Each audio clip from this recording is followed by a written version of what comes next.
So today's Tuesday, and we're talking about communication again. Yesterday I introduced you to the idea of what Riley and Dennis taught us about two types of communication style, empathizers and instigators. And as my sisters would say, as I told you guys yesterday, I am an instigator and I always have been.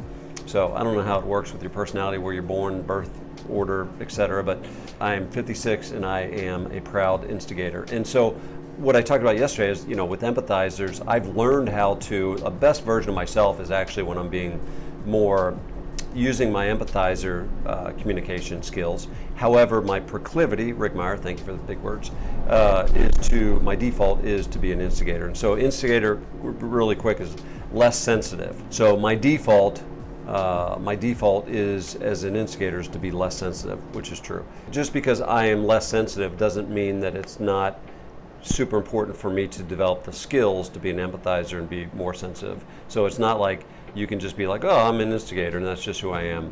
That's not true. Well, it is true that that's who you are, but it's also true that none of us want you to stay exactly who you are. We want you to, right? You guys want me to work on my skills so I can balance this out. Instigators tend to insert moods in others, right? So if somebody's dragging, instigators will have a tendency of like bringing, my son says I'm a vortex, right? So I just want to bring energy. If I don't think people are having a good time or in a good mood or whatever, I want to bring energy and try to lift their spirits. Integrators step into conflicts and can even stir the pot, right?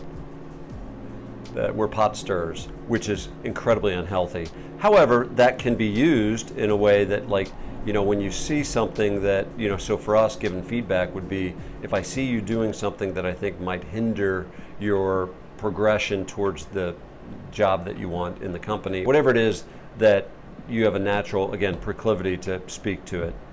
Instigators speak before thinking. That is so true. We speak before we think, and I've notoriously put my foot in my mouth. I think I have made the mistake 3 times in my life where I asked a woman if she was expecting, and she said no. And so I didn't learn the first time, I didn't learn the second time, and I didn't learn the third time. Maybe I did learn the third time because I haven't done it since then, right? Just stupid. Speak way before I think. Instigators are natural born leaders. Boy, that sounds good. Depending on your definition of leadership, like gathering, influencing. Instigators are comfortable with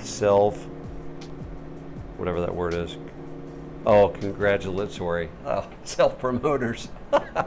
Yes. Yeah. Super annoying, right, when people self-promote. As we say, you can't and you shouldn't edify yourself. Like you shouldn't, as leaders, when a not good version of me is when I'm braggadocious, not good. Instigators can talk over people to gain an edge in a debate about controversial issues. Gosh, that is so true as well. Again, not the best version of myself. Instigators are fast to give feedback, which that can be a good thing, right? So I have a relationship with Mark Schulte where when I was coaching him on project management years and years ago, I would say to him, hey, can I coach you up? I'd see him he'd get off the phone and I'd be like, hey Mark, can I coach you up real quick? And sometimes he said, no, not right now, I'm on fire. And I'd be like, okay, I'll come back later. And then other times he'd be like, yeah, give me some feedback. And so having a good, respectful relationship when an instigator is trying to coach somebody is to say, hey, is now a good time? So again, these things, you don't throw the baby out with the bathwater. I think it's really important for us to make sure that if you have a natural proclivity towards an instigator, that you, Jerry, that I self-reflect and evaluate the aspects of an instigator that is causing me challenges in my communication. And then, as I mentioned yesterday, is for people like myself, I really need to lean into the empathizer communication. So anyway, we'll unpack this a little bit more on Wednesday.